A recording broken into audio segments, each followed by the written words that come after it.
隻手容易整，即係整損啊吓，所以我就中意食蝦多啲。唔係，唔係咁隻蟹咧，我哋中意搣開佢，咁咪要啜噶嘛，係咪？有啲人要咬噶嘛，係咪？入邊嗰啲膏啊，有時候又要撩出嚟咁樣啊，我係覺得嫌麻煩咯吓，係啦啊。咁佢啲蟹爪咧，又要用隻口大力啲咬咯啊，所以容易即係比較麻煩啦。總之一句嚇。咁平時我食其他蟹嘛，咁我習慣咗唔中意食，咁咪中意食多食蝦咯啊！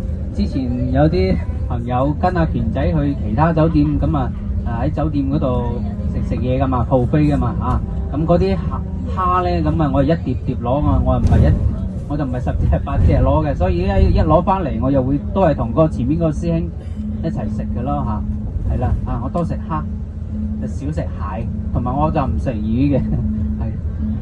係啊，所以海鮮呢幾方面我就係比較淨係中意一樣啊，係啦。